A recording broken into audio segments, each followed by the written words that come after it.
లోకేష్ అన్న, నేను హర్షానన్నా. నేను ఈ వీడియోని నాకు ఏ గత్యంతరం లేక ఎవరు చెప్పారు అర్థం కాక చేస్తున్నా అన్న. ఎందుకు చెప్తున్నాను, ఇది కూడా నా పొట్ట కొడుతున్నారన్న, కొట్టారు. నేను తెల్ల చొక్కా వేసుకునేదానికి నా కులమే అంటే నేను ఒక మాల కులంలో పుట్టడం నిజంగా బాధేస్తున్నా. నేను తెల్ల చొక్కా వేరే కులంలో వేసుకుని ఉంటే నాకు ఎన్ని కష్టాలు వచ్చినావో కాదన్నా. దళిత కుటుంబంలో మాల కుటుంబం పుట్టాను కాబట్టి నాకు ఈ చొక్కా చాలా ఇబ్బందులు పెడుతున్నా. ఎందుకంటే గతంలో కావిల్లో మేము ప్రతిపక్షంలో ఉన్నప్పుడు 2019 దీన్ని పోరాటాలు చేసిన మీరందరూ నాకు దీనికి చాలా సపోర్ట్గా ఉన్నారు. చెరువు కావలి పెట్టారు బాబు గారు గారు మీరందరూ. కానీ అన్న, గతంలో మమ్మల్ని ఎవరైతే ఇబ్బందులు పెట్టారో, పార్టీని ఎవరైతే నష్టపరిచారో, మా మీద ఎవరైతే రౌడీ షీట్లు ఓపెన్ చేయించారో, నా మీద ఎవరైతే కేసులు పెట్టారో, ఈరోజు అదే నాయకులు లేఅవుట్లు వేసుకుంటున్నారన్నా, గ్రావెల్ దొరుకుంటున్నారన్నా, రైస్ వ్యాపారాలు చేసుకుంటున్నారన్నా. కానీ అన్న, నేను నా బళ్ళు అమ్ముకొని ఏదో 2 బళ్ళు ఫైనాన్స్లో తెచ్చుకొని తిప్పుకుంటే అది నన్ను ఎప్పుడైతే గతంలో ఇబ్బంది పెట్టిన వాళ్ళు ఈరోజు కొంతమంది సపోర్ట్ చూసుకొని మళ్ళీ మమ్మల్ని అదే పరిస్థితి తీసుకొస్తున్నారన్న. గత ప్రభుత్వం నిజంగా మొన్న మీరు 44 వసంతాలు చెప్పిన రోజు మీరన్న మాటలు కార్యకర్తలే బలం, కార్యకర్తలు విస్మరించిన నాయకులు మాకు అవసరం లేదంటే మురిసిపోయారన్నా. కానీ అదే రోజు రాత్రి నా బళ్ళు తీసుకుని స్టేషన్లో పెట్టారన్నా. ఎవరు చెప్పుకోవాలన్నా? మా కుటుంబం అంటే ఎవరు చెప్పుకోవాలన్నా? నేనేం పాప, నేను కార్యకర్తనున్నా, స్వచ్ఛమైన కార్యకర్త. మీరు కనుక్కోండి, నేను తప్పు చేయనున్నా. ప్రభుత్వం మారినా నా మీద పెట్టిన రౌడీ షీట్లు తీసుకుని మీరు స్వయంగా తీర్చారు, కానీ నేను ఎవరు కనుక్కోవాలి? ప్రభుత్వానికి పనిచేశా, కానీ ఇక్కడ వ్యక్తులకి పనిచేయాలంటున్నా, పార్టీకి కాదంటున్నా. 2024 ముందు మాకు ఏం జరిగి మాకు అవసరం లేదు అంటున్నారన్నా.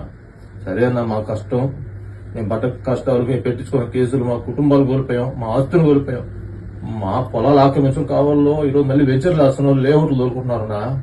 అంతకన్నా మేము దుర్మార్గాలు చేయాల, పార్టీ నష్టపరిచిన వాళ్ళు ఇదిగో ఇది మిగిలారన్న. నాకు ఈ డెట్లు మిగిలారు.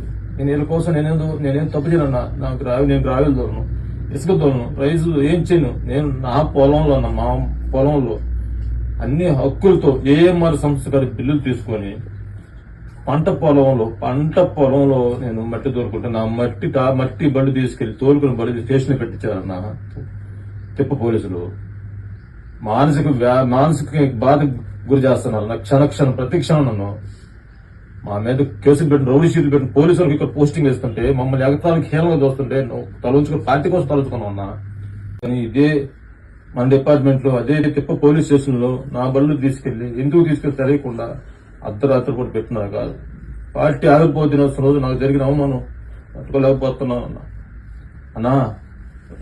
ఎంఎస్ రాజన్న, దళిత బిడ్డవన్నా, దళిత పులివి, పోరాట యోధుడివి, నువ్వు ఎమ్మెల్యే అయ్యావని, టీటీడీ బోర్డు మెంబర్ అయ్యావని చాలా సంతోషపడ్డామన్నా. మీరు ఇచ్చిన కంప్లైంట్ కూడా ఇంతవరకు రిజిస్టర్ కాలేదు సార్. ఎందుకంటే ఆ పోలీసులు ఇప్పుడు కూడా ఉన్నారు సార్. రాజన్న, మీరు నా కోసం ఛాన్సర్ జరిగిపోయారు, చాలా కేసులు పెట్టుకున్నారు. అంటే ఒక కులాన్ని అయితే వాళ్ళకి ఆర్థిక కులం చాలా అండగా ఉంది నవతల. కాబట్టి మీరు ఎలా మాట్లాడాలో, నా బాధ ఎక్కడ చెప్పుకోవాలో మీరందరూ రాని. అసలు కావల్లో ఏం జరుగుతుందో మాకు చెప్పుకునే మా మాటలైతే లేవు. మీరు ఆలోచన, నేను ఎప్పుడు కూడా పార్టీకి చనిపోయారు అన్న. నేను కానీ తప్పు చేసి ఉంటే ఈరోజు వాళ్ళు నా కుటుంబం మీద కొడుతున్నారు.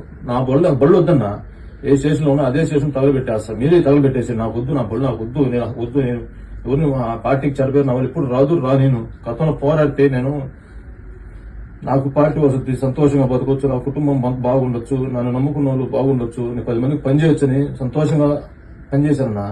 కానీ ఈరోజు నాకు ఆ హోప్ కనిపించలేదన్నా. కావల్లో ప్రజల తరపున కూర్చున్నప్పుడు ఒక్కనే నిలబడ్డానన్నా. మా మండలంలో నేను ఒక్కరిని నిలబెడితే అదే 3 రోజులు నన్ను కూర్చోబెట్టి మంచినీళ్ళు, బిస్కెట్లు తిని అన్నం కూడా బతికించారన్నా. నేను పార్టీ కోసం పనిచేసి నేను దేనికోసం చేయలేదన్నా. మరి ఈ రోజు నన్ను అంటే నేను అంబేద్కర్ మాట్లాంటా ఆయన స్పీచ్ ఇంత నేను ఏదో చేయాలని రాజకీయాల్లోకి వచ్చి సర్వస్వం కోల్పోయా. ఆస్తులు నా పొలాలు ఆక్రమించారు, నా బళ్ళు చేపించారు. కానీ నా ప్రభుత్వం వస్తే బాగుపడి దొరకను. కానీ ఏం జరగట్లేదు అన్నా. మీరు కొనుక్కునే ఏ తప్పు చేయనన్నారు.